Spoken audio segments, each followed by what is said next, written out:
وَلْتَكُنْ مِنْكُمْ أُمَّةٌ يَدْعُونَ إِلَى الْخَيْرِ وَيَأْمُرُونَ بِالْمَعْرُوفِ وَيَنْهَوْنَ عَنِ الْمُنْكَرِ وَأُولَئِكَ هُمُ الْمُفْلِحُونَ. Mentaati, tunduk mentaati Allah. Lalu yang keempat, bersih dari syirik dan pelakunya, tidak melakukan kesyirikan apapun dan tidak membantu melancarkan kesyirikan apapun. Kenapa kalau dia membantu melancarkan kesyirikan? Berarti dia belum Islam. Karena Islam itu harusnya dia ibadah hanya untuk Allah saja. Kalau dia masih setuju dengan kesyirikan, berarti dia belum Islam. Belum Islam. Karena orang Islam itu pasti dia ada baro'ah dari kesyirikan. Perhatikan, sekarang kadang-kadang orang membaca ayat disalahartikan. Baro'ah terus diartikan, oh berarti Islam itu radikal, berarti Islam itu mau membunuh. Nah, ini salah. Coba perhatikan dari sirah nabawiyah, bagaimana Rasulullah secara akidah, secara keislaman bersih dari kesyirikan, tapi bermuamalah ada dalilnya sendiri, berinteraksi ada dalilnya sendiri. Contoh yang paling identik dan ada kesesuaian dengan kondisi umat di negara kita. Misalkan ketika Rasulullah pertama kali hijrah ke Madinah, beliau berdampingan dengan Yahudi terutama. Ada Yahudi Bani Nadir, ada Yahudi Bani Quraidah yang berdampingan dengan aman. Mereka beribadah sendiri di tempatnya aman. Kenapa? Karena sudah mengadakan perjanjian. Karena Rasulullah khawatir khianat mereka, diadakan perjanjian damai, sama-sama hidup bertetangga, saling menghormati. Kalau bahasa kita bersatu, gotong royong, apalagi bineka tunggal ika, nggak lama diartikan. Tidak boleh berkhianat, tidak boleh mencelakai, membiayai perjuangan bersama. Ternyata apa? Orang Yahudi berkhianat. Mulai munculnya perang Khandaq, kemudian yang kedua perang Khaybar, mereka berkhianat.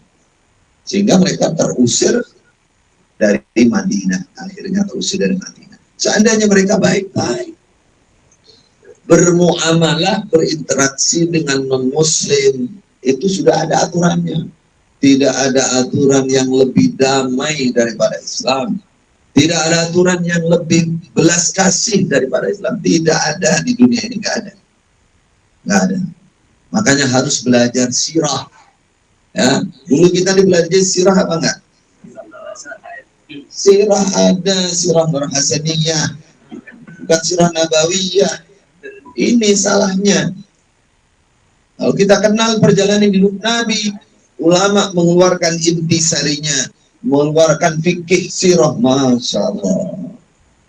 Seandainya orang-orang di luar Islam itu mengerti betul apa isinya Islam, Masya Allah, pastilah mereka masuk Islam semua. Kalau mereka baik dan mereka ingin persatuan, ingin kedamaian, ingin sekecil-kecilnya masalah kecil yang bisa menimbulkan perpecahan dalam Islam dilarang, baik secara personal masing-masing rumah pun secara kolektif, secara kumpulan. Islam mengatur semuanya. Masya Allah. Kalau kita mau teliti, sampai perdagangan sekecil-kecil perdagangan diatur, nggak boleh menipu, nggak boleh. Itu kalau lihat syariat Islam luar biasa, luar biasa. Hanya sebagian di antara kita ini yang karena keterbatasan waktu, ilmu, guru, ya, sehingga menguasai Islam dari satu sisi sedikit seperti Joka, dari bab keamiran saja. Dia sebenarnya nggak ngerti Quran hadis asli. Apa kok nggak ngerti Quran hadis padahal setiap hari ngaji Quran hadis? Lah buktinya, yang dipentingkan apa?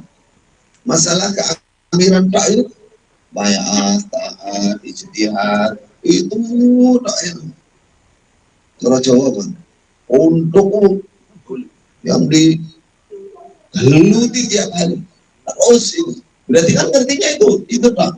Kadang ngertinya keliru bisa, juga. Kan payah namanya. Nah, kita sekarang mulai mengerti Islam dari segala aspek bahasan Islam. Mulai dari akidah, ibadah, muamalah, bagaimana hukum-hukum interaksi dengan orang lain, perceraian, pernikahan, berjual beli, ya. Kemudian akhlak dan adab. 4 ini.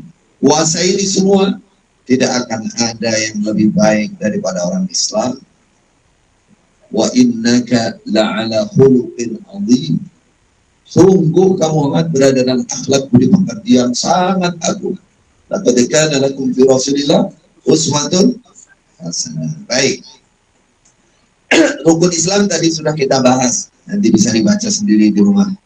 Bagi yang punya lembaran, yang nggak punya filenya saja. Intinya dalam rukun Islam ini, ketika kita sudah sempurna melakukan, maka tidak perlu persaksian orang. Ya, perhatikan, sudah kita masuk surga, nggak perlu nyari persaksian orang. Coba kita ingat syahadat, sempurnakan sholat, sempurnakan puasa, sempurnakan zakat, sempurnakan haji, sempurnakan jika mampu. Sempurnakan itu, yakinlah muslim yang oleh Allah apa? dijamin surganya, Nanti di takdil yang sudah kita bikin banyak sekali dalil tentang itu. Ada orang desa datang kepada Nabi bertanya tentang Islam. Singkat cerita, Nabi menjelaskan hanya 5 rukun Islam. Terus dia pulang, dia mengatakan, wallahi walladzi nafsu Muhammadin biyadi. Demi zat dirinya Nabi Muhammad di tangannya. Apa yang dia katakan? La azidu wa la anqusu. Aku tidak akan menambah dari 5, tidak akan kurangi dari 5. Terus pergi dia. Nggak ada bicara kapan nanti sambungmu, kapan nanti baiatmu ke sini. Nggak bicara itu. Dia jalan, orang desa itu pergi. Demi Allah, saya nggak akan menambahkan orang 5 ini. Apa kata Rasulullah? Siapa yang ingin melihat ahli surga, lihatnya orang ini. Sebagian riwayat. Ada sebagian riwayat, siapa yang ingin melihat, kata Nabi, sungguh orang ini masuk surga jika orang ini benar. Nah, insyaAllah. Sungguh orang ini akan beruntung jika orang ini benar. Ya sudah, habis itu nggak pernah datang dia ke Madinah. Nggak sanggup. Ya sudah 5 rukun Islam itu telah dia lakukan. Nanti di dalam bilangnya lah zaman Nabi, saiki kan. Ya silakan, kamu zaman Nabi ikuti zaman Nabi apa ikuti zaman kamu? Kalau memang ada dalilnya, penguatnya mana? Ada dalilnya, kecuali kalau apa namanya ngarang-ngarang dalil itu tadi. Baik. Jadi dari rukun Islam ini, rukun itu Bapak Ibu bagian dari sesuatu. Jika dikurangi 1 saja, bahasa Inggris, maka ini ambruk, ini nggak jadi. Kalau ibarat bangunan itu ada bagiannya kurangi 1 saja, bangunannya ambruk. Islam kurangi 1 aja di antara rukun ini, maka Islamnya ambruk, bukan Islam lagi. Ketika orang menaruh 1 perhatikan, maka Islamnya dianggap tegak jika dia belum mengerti yang lain. Nah, kalau sudah sempurna 5, maka kokoh keislamannya. Tapi ngerjakan 1 saja sudah bisa dibilang muslim, selama dia belum mengerti yang lain. Ya. Baru syahadat, muslim sudah. Ketika dia ngerti sholat, lalu sholat, tambah kuat lagi keislamannya. Kalau dia belum mengerti sholat, terus dia mati, gimana? Surga.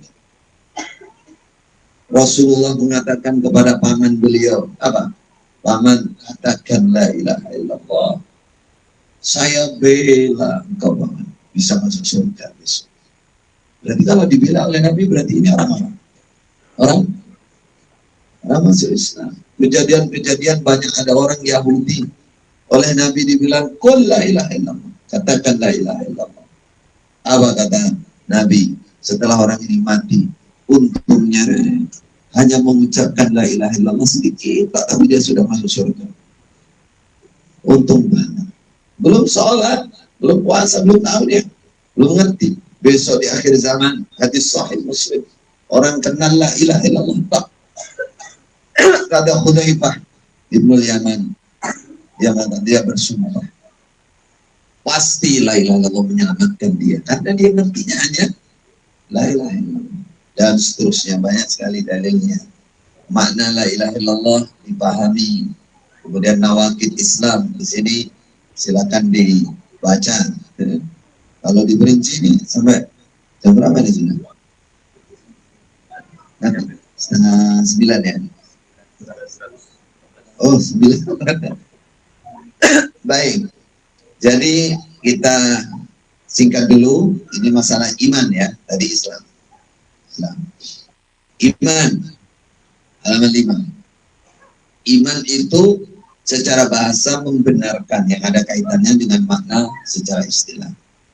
Iman itu adalah membenarkan sesuatu yang dibuktikan dengan ucapan lisan dan keyakinan dalam hati serta perbuatan dengan anggota badan. Sedangkan sifatnya bisa bertambah karena ketaatan dan bisa berkurang karena kemaksiatan. Ini sudah di-Indonesiakan. Katakan al-iman i'tiqadun qaulun bil lisan wa i'tiqadun bil janan wa amalun bil arkan yazidu bil ta'ah wa yanqusu bil maksiyah. Jadi iman itu sesuatu yang diyakini di dalam hati, kemudian dibuktikan dengan ucapan, dibuktikan dengan perbuatan. Iman itu bisa bertambah, bisa berkurang. Itu definisi para ulama. Dari sisi tempatnya. Tadi kan iman itu membenarkan. Yang membenarkan itu apanya sih? Satu, hatinya. Dia punya sifat membenarkan, meyakini 100%. Lalu ucapannya membuktikan bahwa dia membenarkan sesuatu. Lalu amalannya juga membuktikan bahwa dia beriman, membenarkan sesuatu. Apa sesuatu itu? Jawabannya? Oh enggak, dijawab. Apa sesuatu yang dibenarkan itu? 6 rukun iman. Jadi ulama secara umum mendefinisikan tempatnya dulu. Iman itu ada di mana toh? Kepercayaan, keyakinan, membenarkan yang 100% itu di mana tempatnya? Di hati, di lisan, di badan, jawari. Hatinya meyakini, lisannya mengeluarkan ucapan-ucapan yang membenarkan, kemudian badannya bergerak membuktikan bahwa dia beriman kepada sesuatu. Apa itu? 6. Bahannya itu, materinya 6. 6 rukun iman. Beriman kepada Allah, terus beriman kepada malaikat, kepada kitab-kitab Allah. Ayo, ya, jangan malu, nanti biar nggak lupa pada Rasulullah. Kemudian hari akhir, qada dan qadar. 6 bab. Tadi 5 babnya diganti 5 rukun Islam. Sekarang tambahin 6. Ada nggak di dalam? 4 tali rukun iman. 6 tabiat luhur. Baik. Jadi imannya, silakan nanti mungkin di rumah bisa dibaca lagi urutan-urutan ini. Yang paling penting di sini kita mengingatkan, tadi kan definisi iman di dalam dokam tidak ada. Nah, sekarang iman itu dipersungguh betul dalam 6 hal itu. Apa saja yang harus saya perbaiki di dalam saya beriman kepada Allah. Ini contoh ya. Saya beriman kepada Allah. Apa yang saya harus imani yang ada pada Allah ini? Yang harus saya percayai dengan hati saya, nggak boleh ada keraguan. Kemudian lisan saya juga membuktikan saya. Kemudian saya berbuat. Maka jawabannya, wujudnya Allah. Saya percaya penuh. Ucapan ini tidak pernah ada kesan atau memberikan kesan Allah tidak ada. Allah tidak wujud. Allah wujud, sering memanggil nama Allah. Ini imannya lisan kita. Perbuatan kita ibadah betul. Sujud betul kepada Allah, bertauhid kepada Allah. Itu contoh penjelasan singkatnya. Nanti iman kepada malaikat, apa saja yang harus saya percayai tentang malaikat ini? Oh, nama-nama yang disebutkan dalam Al-Quran saya percaya. Oh, tugas-tugasnya saya percaya. Oh, malaikat itu tidak ada yang kalau diperintah oleh Allah tidak akan pernah membantah Allah dan seterusnya. Kalau saya ada di Al-Quran, di hadis itu poin-poinnya sudah ditulis di sini, bisa dibaca ulang. Ini poin-poin dasar saja, ya. Iman kepada kitab Allah, bagaimana cara saya beriman? Oh, saya percaya penuh bahwa semua kitab yang diturunkan pada utusan itu dari Allah. Saya iman kepada Al-Quran, bagaimana caranya? Oh, saya percaya penuh dengan isinya Al-Quran, bahwa itu semua dari Allah. Saya harus sanggup mengamalkan, sanggup mempraktekkan dalam kehidupan saya. Misalkan, itu iman kepada kitab Allah, kepada Rasulullah, kepada semua utusan, iman ijmali, kepada Rasulullah iman secara tafsili, harus mentaati Nabi secara rinci, iman kepada hari akhir, apa saja konsekuensinya. Itu di padaran. Tapi yang paling penting jangan sampai hilang sama sekali. Jangan ada keraguan sedikit pun dalam hati.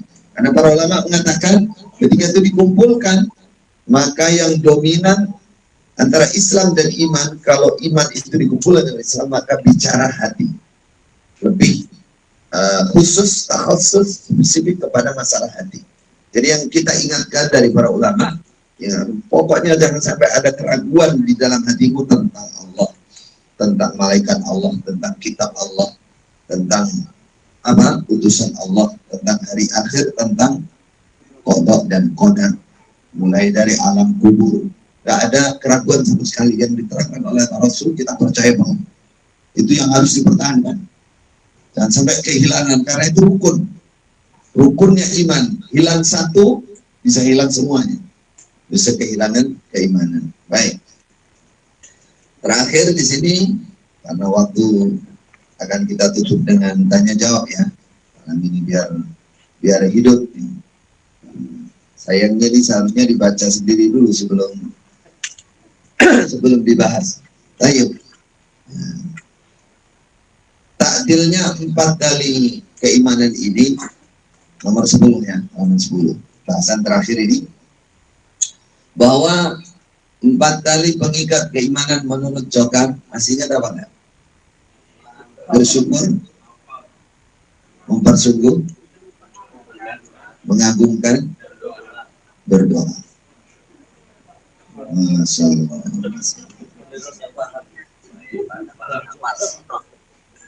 Coba kalau kita angan-angan sepintas saja, yang dimaksud bersyukur itu intinya adalah bersyukur kepada Allah bahwa kita telah mendapatkan hidayah bisa menetepi.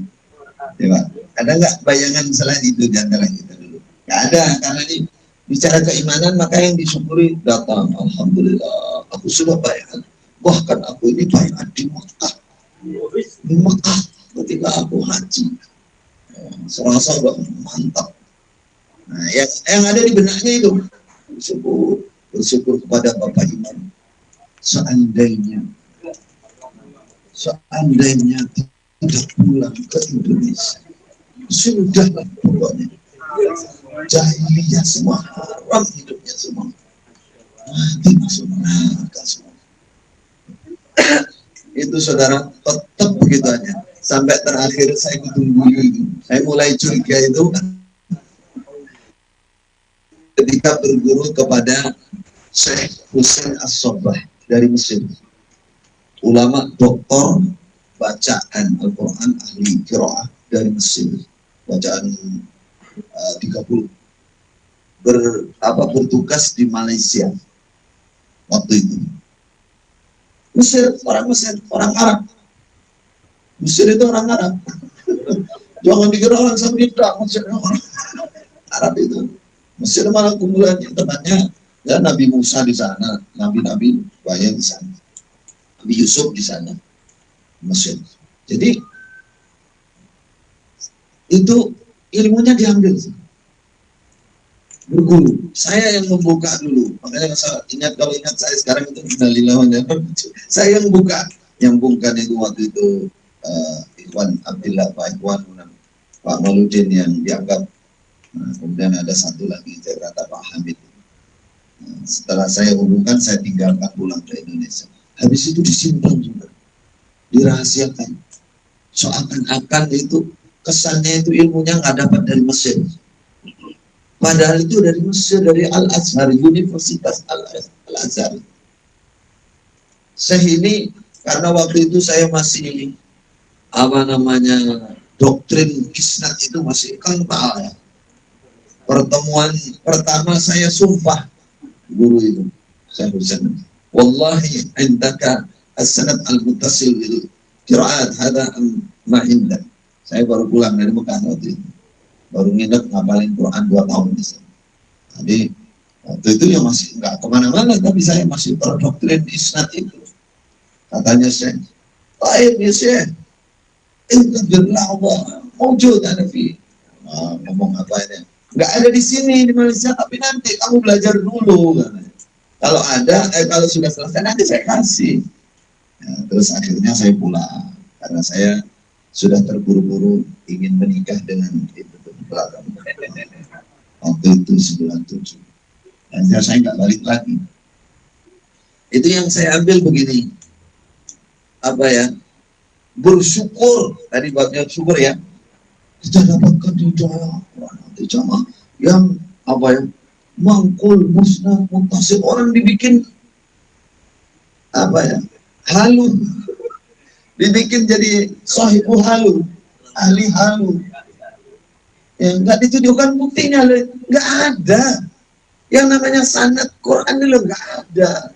Sampai sekarang mereka nggak ada itu. Sanad makna keterangan Quran, syarah hadis itu nggak ada, nggak punya. Saya nggak usah bersumpah dah. Saya mau ngapain kok bersumpah? Nggak ada. Nah, kalau mereka bilang ada sekarang, paling mereka mau ngambil ini yang baru lulusan dari Mekah ini. Itu saya yang nganter untuk ambil sanad di Yahya. Habis itu Allah a'lam. Nah kalau mereka ambil dari Yahya guru kita. Sama. Apa nggak kafir itu? Nggak mungkin lah, nggak mungkin mereka ambil itu. Oh ini bersyukur, gitu. Ketemu lagi.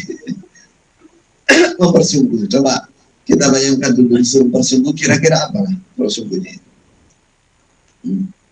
Yang paling dominan selalu monggo wakil daerah. Akan terus teman-teman ini apa kira-kira orang di daerah itu? Hah? Mempersungguh 5 bab, tapi di dalam 5 bab kira sing harus di anak apa kira-kira? Coba, pasti ada nomornya itu.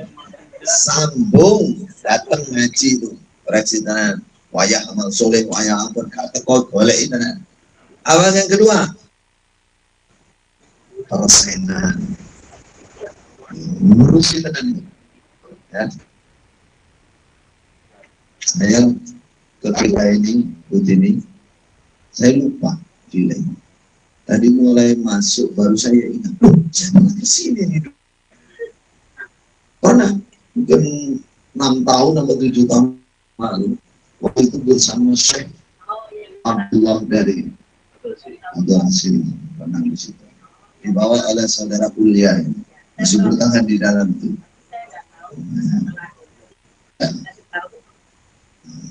Apa hubungannya dengan ini? Wah, ini sungguh-sungguh pertolongan dari Allah.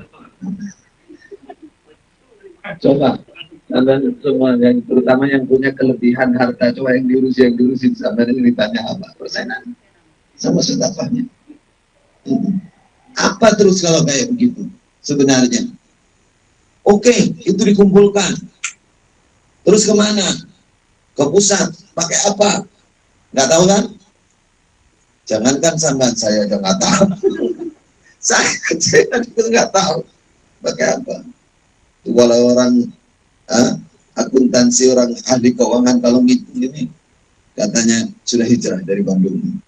Dulu waktu pertama beliau katakan dia oret-oret dengan saya, ini hitungannya gini saya, ini berapa tahun ini ratusan M ini kemana ini saya? Kemana uang ini? Allah. Padahal kalau yang saya dengar setiap musyawarah itu, yang dengar itu mesti sambat. Sambat itu dengar. Kalau yang lebih-lebih saya nggak pernah dengar. Kalau sambat, bulan ini untuk apa gitu, tekor 1 M. Tekor itu kan itu tekor. Tekor itu memboi rugi 1 M. Ya nggak apa ruginya, nggak tahu juga. Nah, kalau lebih-lebih mereka nggak pernah tahu, mereka beli tanah, beli kelapa sawit, beli mana-mana tanah berkasus di mana, tapi kita nggak tahu. Nah, yang tahu ya keimaman sama keuangan.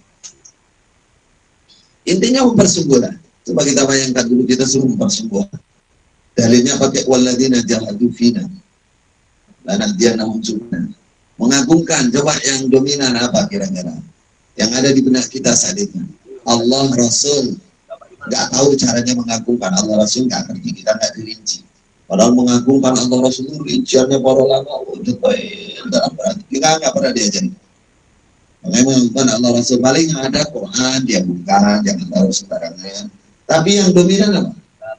Bapak Imam, sak wakil-wakilnya, sak surat-suratnya, itu terus nanti. Daerahnya, wakil daerahnya, sak surat-suratnya, gitu ya. Imam kelompok, yang imam kelompok usul, imam kelompoknya mengagungkan, berdoa. Coba, doa apa yang diajarkan kepada kita? Berdoa. Allahumma anji aimatan, Allahumma anji jama'atan. Coba, imam kami, jamaah kami. Padahal kalau dilihat dari sisi keislaman jelas itu memisahkan diri. Harusnya firqah kami, asobiyah kami, gudune ngono. Harusnya begitu. Ini enggak. Yang paling parah lagi apa doanya? Ya muqallibal qulub, tsabbit qalbi. Coba ya. Ala enggak ada, ala jamaah enggak ada. Tsabbit qalbi ala dinik. Ala dinika. Lah coba. Kok bisa kami jadi di benak kita itu loh saat itu kok bodoh gitu. Oh ya Allah, tetapkan saya atas agamamu. Wala tamutunna illa wa antum muslimun. Apa itu Islam? Tadi Nabi sudah ditanya oleh ya Allah, tetapkan saya dalam Islam, mati dalam Islam, dalam keadaan sholat, dalam keadaan puasa, keadaan zakat. Seperti itu harusnya. Ini enggak, semua mati dalam tapi Quran, jamaah pokoknya seperti sambung dapat persaksian, gitu bayangannya. Padahal doanya sabit qalbi ala dini. Coba, mungkin ya dikatakan juga kali sama malaikatnya, ala dini, didik itu tuh golongan ini ke Islam. Insya Allah jelas din itu, jelas din agama. Ya, orang saya astagfirullah di depan umum, Allah anji, Allah mati, haulal Indonesia, wa ma'hum berjamaah, wah jamaah kita. Memang kalau ulama di luar mendengarkan itu bagus itu doanya, cuman pengertian mereka lain. Allah manja iman tanah, maksudnya ulil amri pemerintah di negara kita ini. Jamaah tanah maksudnya persatuan negara kita ini, persatuan umat Islam maksudnya. Kalau ulama di luar memahami itu, ini apa? Nah, merasa diamini pada nanti doa untuk diriku sendiri dan dengan khianat ya. Merasa mantap. Nah, bagaimana? itu subhatnya di mana? 4 hal ini adalah kewajiban-kewajiban yang bersifat umum dan bukan hanya untuk mengikat iman ala cokam. Namanya bersyukur itu umum, bukan hanya untuk mengikat masalah iman ala mereka. Loh, kok iman ala mereka? Ada iman ala Allah Rasul, ala para ulama. Mereka punya iman ala sendiri, ala mereka, alamnya mereka. 4 kali bengkat ini untuk mengikat iman ala jokam, bukan iman menurut Allah Rasul yang sudah disebutkan oleh para ulama. Hal ini bisa dilihat dari keyakinan dan giringan nasihat-nasihat dalam jokam terkait bab ini. Bersyukur itu sudah tadi kita rinci tadi. Di sini ta'dil meluruskan, kita sebutkan yang paling besar saja, hanya ada dua yang paling besar. Untuk mengikat keimanan yang dibahas oleh para ulama, hanya ada dua. Yang terbesar, maksudnya yang kecil-kecil, yang tafsil banyak. Untuk mengikat keimanan. Keimanan apa? Keimanan yang tadi loh ya. Keimanan kepada Allah, kepada malaikat, kepada kitab. Bagaimana ngikatnya? Yang pertama, banyak menjalankan ketaatan dan menjauhi maksiat. Para ulama sudah menyimpulkan, katakan al-imanu yazidu wa yanqus, yazidu bil ta'ah wa yanqus bil maksiat.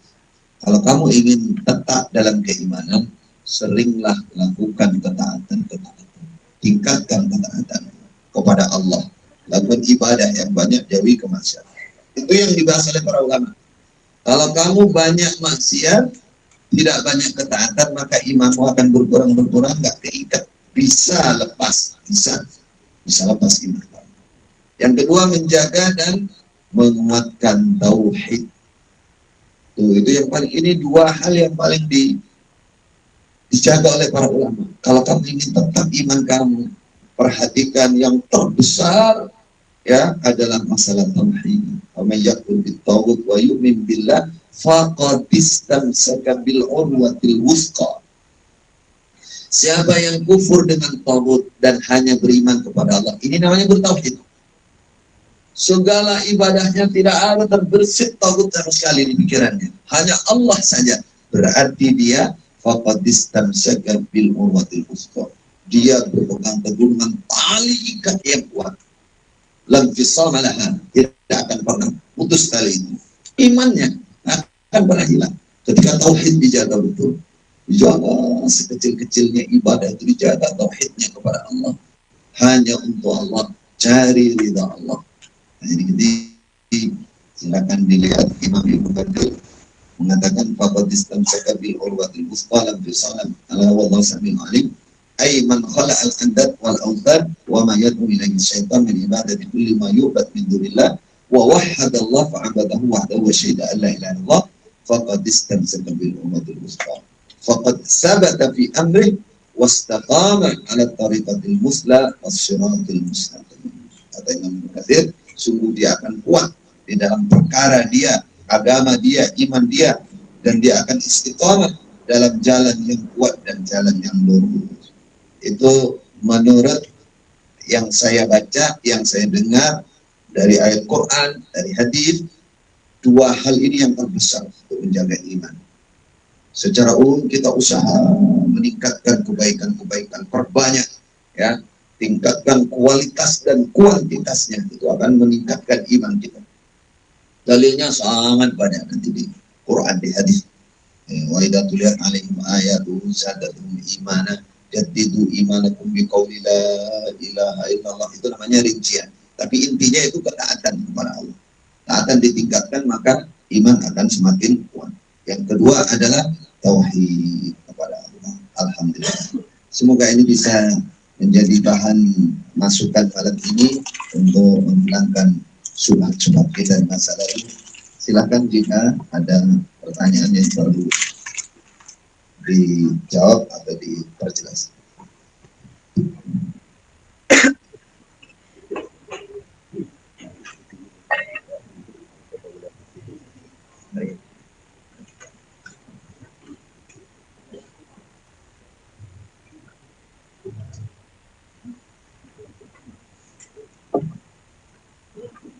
Jika ada pertanyaan dari peserta KJJ silakan, atau yang langsung monggo juga silakan.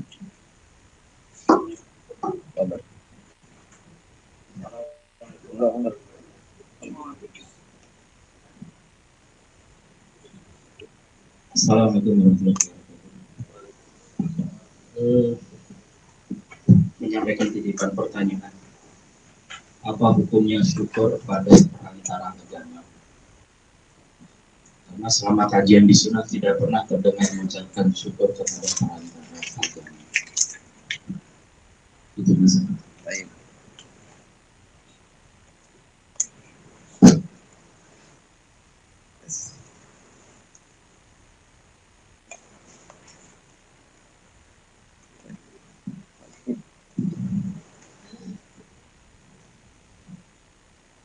bersyukur kepada para perantara agama itu adalah kebiasaan di dalam Islam Jamaah, dalam program ketika membuka nasihat. Secara umum sebenarnya tidak ada salahnya seperti itu. Sebenarnya begitu, dan itu tergambar dalam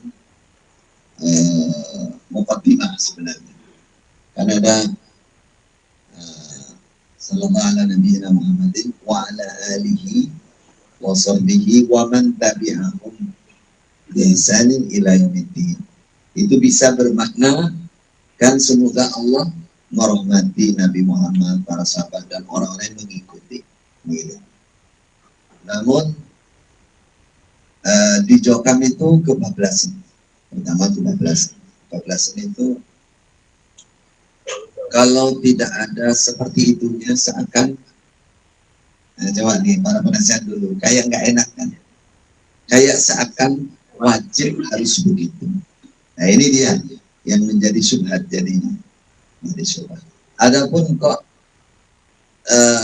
mengungkap ya, setiap orang bersyukur misalkan mendoakan, nggak ada masalah.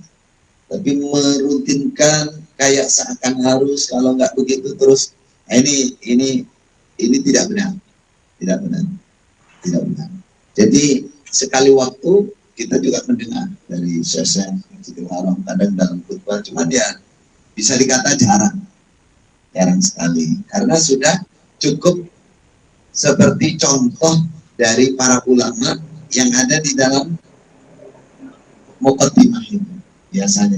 Jadi mendoakan sholawat untuk Nabi, sahabat, kadang berhenti di sahabat. Jadi disebut. Dulu gini, pemicunya itu, saya kira pemicunya itu akan mengangkat seorang satu-satunya perantara agama yang dari Indonesia, coba. Itu yang sebenarnya mau diangkat, dikultuskan, digulukan. Kalau mau dibaca, kalau Anda cerdik, ya, sebenarnya itu yang dituju. Giringan. Makanya dari dulu nggak ada misalkan jalur madhab Syafi'i, Imam Syafi'i itu menyebut Imam Syafi'i, nggak ada. Semua di situ.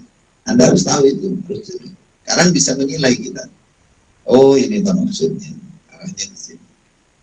Bahkan wakil daerah biasa terkhusus,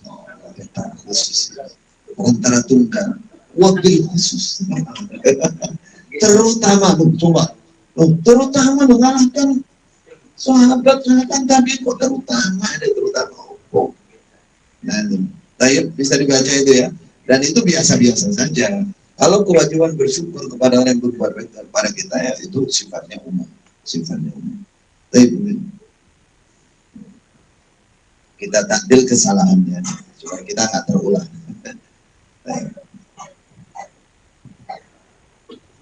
Betul. Melanjutkan pertanyaan ini. Biar masuk. Pakai kelompok. Bekas kayak kelompok itu. Assalamualaikum warahmatullahi wabarakatuh. Melanjutkan pertanyaan tadi. Kita pertanyakan kembali, pantas enggak kita bersyukur kepada perantara agama yang memang itu nyata-nyata secara dalil sudah masuk di dalam ranah sombiyah ataupun hizbiyah atau yang lainnya.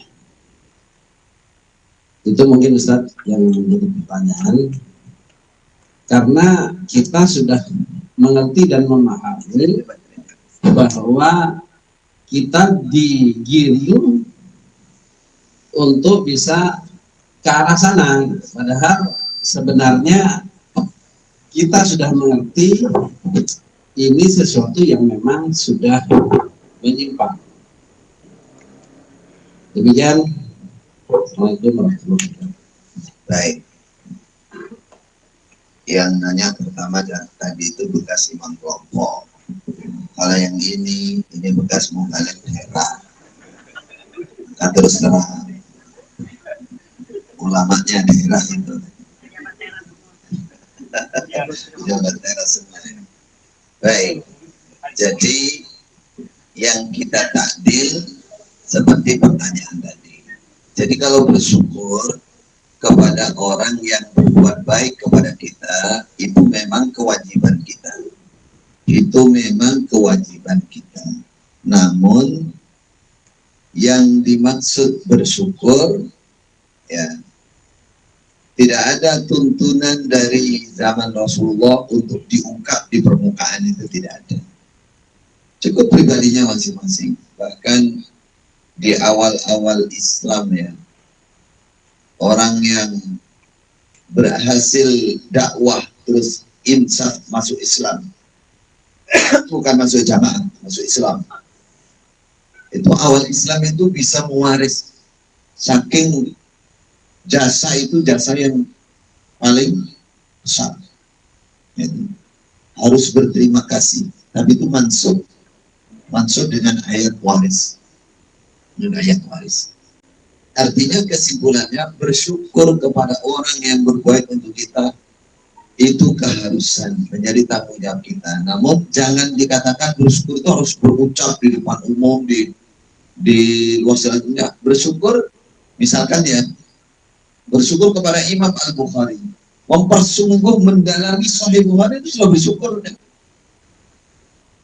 Dakwah yang disampaikan kebaikannya dilanjutkan, wah itu bersyukur yang paling utama, walaupun nggak ngomong.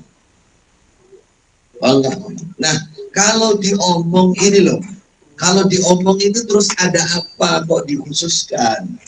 Ini dia yang menjadi masalah. Kalau secara umum oke lah kita bisa. Dan itu pun tidak harus setiap nasihat, kalau nggak ada begitu terus nggak nasihat, itu nggak juga. Sebutkan secara umum, wa ala alihi wa sahbihi wa man tabi'ahum bi ihsanin ila yaumiddin, sudah mendoakan yang baik. Kalau ayatnya walladzina ja'u min ba'dihim yaquluna rabbana ighfir lana wa li ikhwanina alladzina sabaquna bil iman. Ya Allah, ampuni kami. Orang-orang yang datang setelah para sahabat, para tabi'in, orang belakangan ini mesti tidak lupa sama yang awal. Apa praktek tidak lupanya? Ya Rabbana ighfir lana, ampuni kami ya Allah, wa li ikhwanina, saudara-saudara kami, guru-guru kami, orang-orang terdahulu kami, alladzina sabaquna bil iman, yang telah mendahului kami menetapi keimanan. Itu secara umum itu. Namun tidak harus ditambahkan seperti kita dulu setiap nasihat. Nah, yang kedua, saya ulang lagi, kalau menyebut nama khusus seseorang, ini mesti tanda tanya, ada apa nih maksudnya? Ada apa maksudnya? Sebab langsung bisa kita nilai, umpama yang dibawa itu benar, diperhatikan, kaidah ini. Umpama betul yang dibawa, yang didakwakan itu benar, itu sudah ada penilaian hulu. Hulu itu kelewat batas mengakukan satu orang ini, padahal sebelumnya kanan kirinya mungkin ada yang lebih top daripada orang ini. Nah, hulunya ini yang tidak boleh. Apalagi, ini teruskan. Apalagi jika yang dibawa didakwahkan tidak benar. Syukuri yang tidak benar kan. Malah mendukung namanya, melancarkan, menguatkan sesuatu yang tidak benar. Nah, baik. Assalamualaikum. Apa benar terkait Husain As-Sobah kemarin info berasal dari BNAN, katanya sanad bacaan yang sambung ke Syekh Asy-Syatibi yang menyambungkan Ustaz Muhammad Sofal. Baru dibahas sanadnya Syekh Husain As-Sobah yang menyambungkan katanya hasil daerah kemarin. Ada Ustaz siapa? Babang dan Ustaz Fawaz. Ustaz Bambang dan Ustaz Fawaz. Saya nyatakan bohong. Saya nyatakan bohong ya. Ustaz Bambang dan Fawaz waktu tahun 97 itu saya bertemu Syekh Husain As-Sobah di Malaysia. Sudah lahir apa belum itu mereka? Umpama ada paling anak kecil. Dan itu beliau sudah nggak ada sekarang. Dan orang-orang ini bahwa sama tadi Bambang, kita pastikan tidak mungkin dia nyari ke Mesir, nggak mungkin. Yang menyambungkan Ustaz Bambang, nah ini dia dalil-dalil supaya mau ngakali lagi yang di bawah, ya, mau dibong-bongi lagi. Masya Allah, kalau nggak berhenti bohong itu bagaimana? Nggak mungkin itu, nggak mungkin. Mungkin apakah dengar takdir kita kemarin nih kayaknya? Takdir saya terus cari lompatan gimana? Enggak, ini bukan yang didapat oleh Bambang dan Fawas yang dari sayangnya dari Mekah yang dibawa oleh Tutu Mas Dewan. Itu toko Syekh Husain Sobah Mesir malah tambah nemu Tutu. Bukan malah tambah. Innalillahi wa inna ilaihi raji'un. Allahumma hdihim. Allahumma astagfirullah. Semoga dibuka hatinya oleh Allah, berhenti dengan kebohongan-kebohongan ini. Kasihan jamaahnya yang di bawah tuh, kasihan. Kasihan kan? Baik. Izin bertanya, katanya hukum kalau sebenarnya amal soleh di Islam. Itu pun tidak tahu yang ini biasanya atau enggak. Bapak Imam cuma bisa berdoa. Barangkali dia gimana tanggapan beliau berdoa?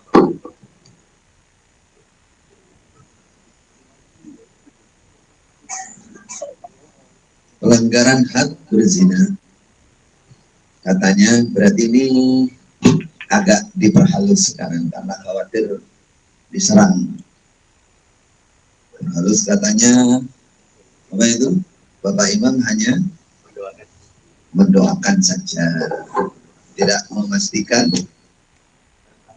barangkali dosanya diampuni, kafarohnya dimohon salam. Ini saya lagi kalimat-kalimat yang kemungkinan untuk paling ini sitiran bikinan sekitarnya ini, penerobos itu, jadi menghaluskan supaya untuk menutupi, tapi kita husnudzon berarti mereka mendengarkan takdil kita yang mereka dengarkan. Ya, kita husnudzon aja. Kalau seperti itu jelas tidak boleh, jelas itu bid'ah, ya. Pelanggaran had itu kalau tidak ada saksi 4 yang menyaksikan langsung datang kepada hakim, nggak boleh diungkap. Atau orangnya datang langsung mengaku. Itu yang kedua, mengaku saya berzina aku. Atau ada bukti hamil wanita. Bukti hamil. Nah, kalau sudah datang kepada imam, kalau memang ini imam yang benar, maka pasti imam ini harus melaksanakan hukum had. Kalau dia tidak melaksanakan hukum had, berarti dia menanggung dosa. Ya, soalnya kaidah agama sudah menentukan kalau sampai tidak ada saksi 4 yang melihat betul kejadian dia berzina, melihat betul, maka yang melapor ini dijilid.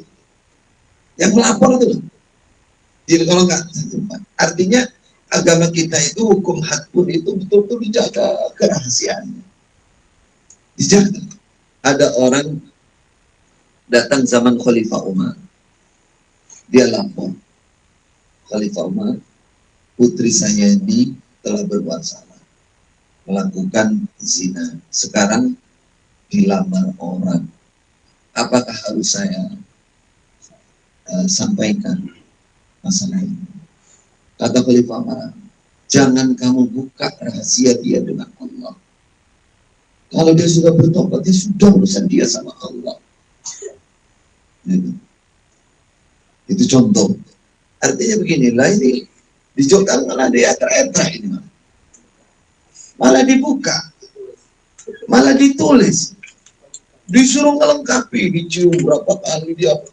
Itu yang cerita itu tim teman saya cerita. Nanti kalau belum lengkap dia apa, suruh tulis semua.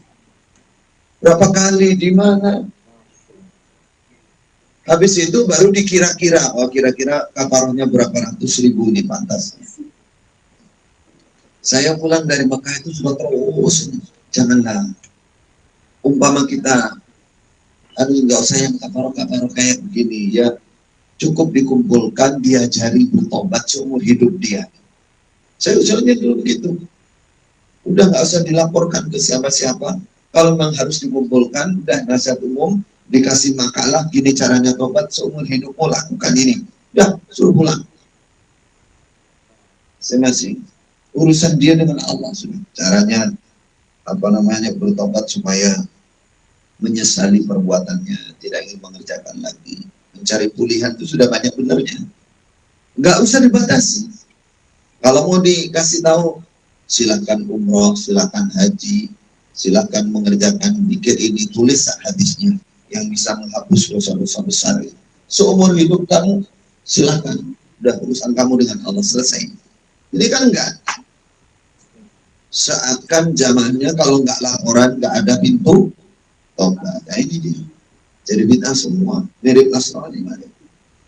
Orang awam di daerah yang awam pasti dia mengatakan nanti, pasti itu sudah. Kalau orang awam, wes tobat kok, sudah tobat kok. Jadi mereka perasaan sudah pulang dari pusat, udah bersih sudah. Jangan kan sudah pulang dari pusat, masih di pondok. Kalau kafarahnya 6 bulan sudah selesai, pencilangan sudah. Nanti pencilangan itu timnya yang cerita, nah saya belum mulai itu, wes pencilangan lagi. Karena apa? Perasaannya dia 6 bulan itu sudah kosong, sudah bersih dosanya. Ini amalan bid'ah itu kalau dijalankan itu efeknya tambah, mudaratnya tambah besar. Tambah besar. Kalau tidak sesuai dengan sunnah Nabi. Baik. Alas? Doa-doa yang dulu pernah diajarkan, apakah perlu diatur?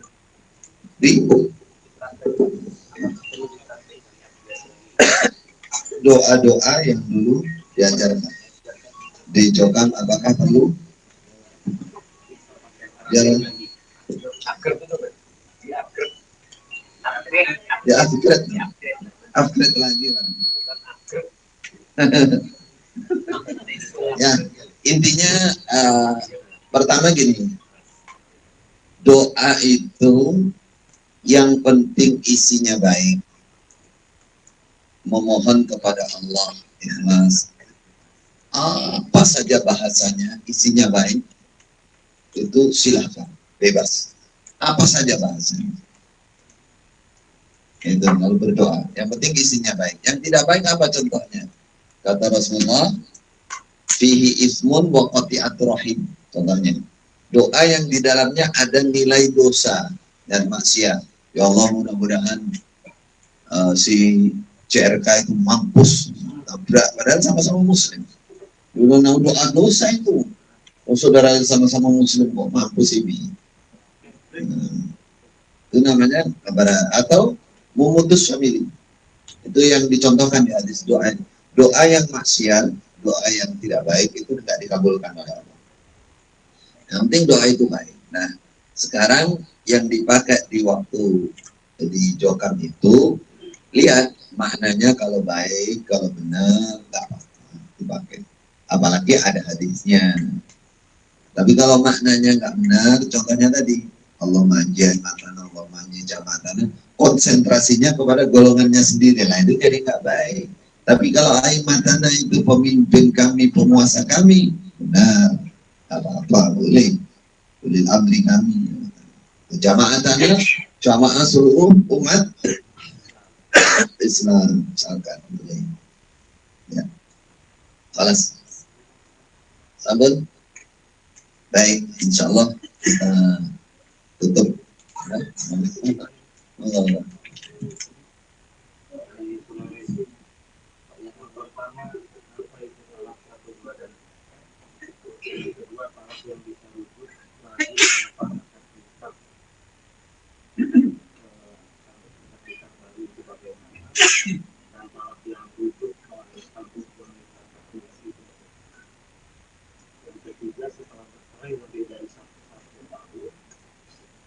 Lantas itu belum nikah lagi, bolehkah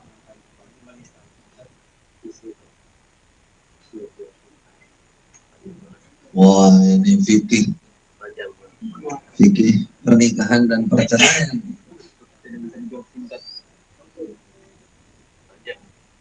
Singkat aja jawabannya. Ya. Baik, gak apa-apa. Singkat. Yang ditanyakan talak 1, 2, dan 3. Apa bedanya? Pertama, talak itu mencerai istri dengan kalimat yang sharih. Contohnya, aku cerai kamu, aku talak kamu. Nah, dengan kalimat yang jelas. Ketika talak 1 artinya ditalak 1 kali. 1 kali. Talak 2 ditalak yang kedua kali. Talak 3 ditalak yang ketiga kali. Apa bedanya talak ini?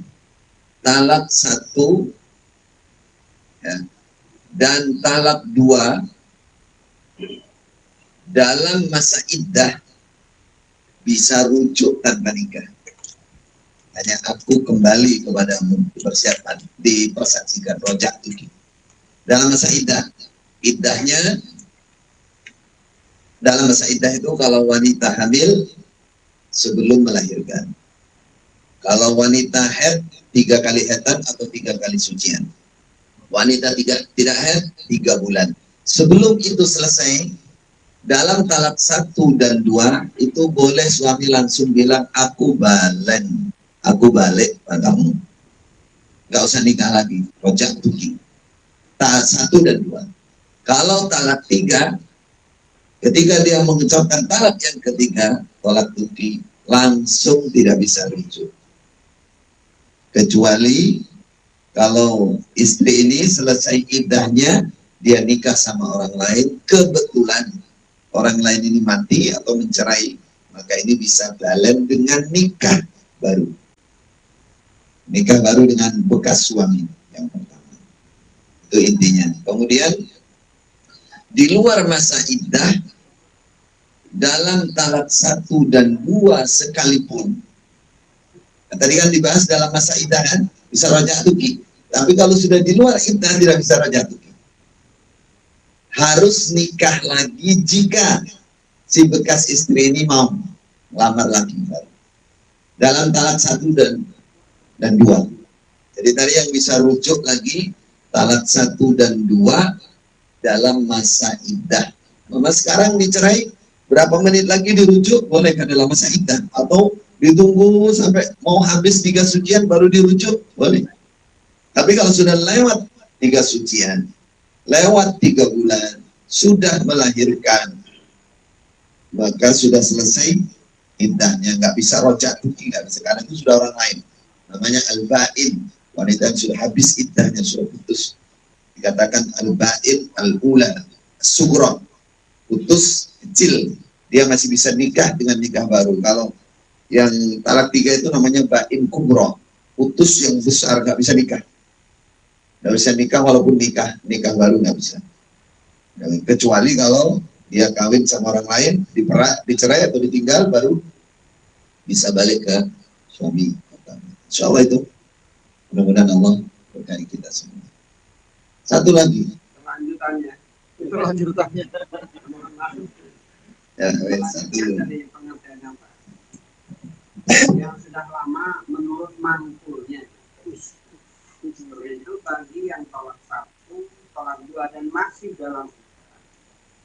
Kalau saya tadi menjelaskan cukup dengan mengatakan aku balen tanpa ada harus seolah-olah harus berhubungan sama istri, itu sudah cukup. Tetapi kalau manggulnya itu ada 2 pengertian. Aku balen langsung berhubungan sama istri. Ini yang mungkin membalik desa Pak Heri juga silakan mungkin. Atau yang membalik daerah Pak Heri silakan. Nah yang kedua itu tanpa ngomong aku balen langsung suami istri melakukan suami istri itu sudah yang mana ya? Yang benar talak dan rujuk itu katakan asyhid ala talaqiha wa raj'atiha. Mempersaksikan itu adalah ucapannya, jadi diucapkan, dipersaksikan. Jimatnya jangan dipersaksikan. Tapi ulama fuqaha membahas, walaupun nggak ngomong, terus suaminya datang menjima dan istrinya mau, itu sama dengan ngomong. Sama dengan ngomong. Namun, perhatikan, seharusnya tertibnya itu dipersaksikan. Kalau tidak dipersaksikan, namanya tolakta warajakta ala ghairi sunnah. Kamu tidak menjadi sahih, tetap sah. Semua kamu melanggar karena semua kamu tidak dipersaksikan. Jadi yang aslinya yang dipersaksikan itu adalah ucapannya, dipersaksikan kepada saksi minimal 2. Misalnya, aku saksikan persaksikan kepadamu, dan yang adil, ini aku menuju istri. Itu sudah cukup. Habis itu mau jima, mau nggak jima, mau itu urusan keluarga. Terus yang dibahas oleh fuqaha, kalau nggak dipersaksikan, ngomong sama istrinya, tapi betul otentik, istrinya tahu, maka itu hukum tetap sah. Tetap sah karena rujuk itu haknya suami. Mana dalilnya? Ahakku wa bu'ulatuhunna ahakku biraddihinna fi dzalika in aradu islahan. Surat Al-Baqarah. Nah, Allah masih menyebutkan bahwa orang yang mencerai istrinya dalam masa iddah oleh Allah masih distatuskan wa bu'ulatuhunna, suami mereka ahakku biraddihinna, lebih berhak merujuk istrinya in aradu islahan, jika memang mereka menghendaki kemaslahatan rumah tangganya. Jadi intinya itu bukan masalah jimaknya. Masalah jimak itu tanda yang kedua, tidak ngomong tapi dijimak, si istri setuju, ya berarti itu sudah pembuktian bahwa itu sudah rujuk. Nah, baik, insya Allah kita atas permintaan dari tuan rumah untuk berdoa, mendoakan tempat ini dan masjid yang akan dibangun di mana? Di atas. Ya, baik. Semoga Allah memberkahi, semoga Allah melancarkan, semoga Allah merahmati, semoga Allah mensukseskan niat dan hajat baiknya membangun masjid sehingga tempat ini maupun tempat yang ada masjidnya nanti bisa bermanfaat dan membawa berkah untuk semua umat Islam, khususnya jika yang diciptakan adalah tempat untuk menempa ilmu, hafalan Quran dan lain-lain. Bismillahirrahmanirrahim. Alhamdulillahirabbil alamin. Allahumma shalli ala Muhammad wa ala ali Muhammad. Rabbana atina fid dunya hasanah wa fil akhirati hasanah wa qina adzabannar. Allahumma subba alaina bin barakatika wa rahmatika wa judika wa ihsanika ya ajwadal ajwadin. Rabbana zalamna anfusana wa illam taghfir lana wa tarhamna lanakunanna minal khasirin. Rabbana atina fid dunya hasanah wa fil akhirati hasanah wa qina adzabannar. Sallallahu ala Muhammad wa ala ali Muhammad. Subhana rabbika rabbil izzati amma yasifun. Wassalamun alal mursalin walhamdulillah. Baik, mohon maaf atas segala kurangan. Dilanjutkan bincang-bincang sambil istirahat, silakan. Jazakumullahu khairan, barakallahu fiikum. Assalamualaikum. ولتكن منكم أمة يدعون إلى الخير ويأمرون بالمعروف وينهون عن المنكر وأولئك هم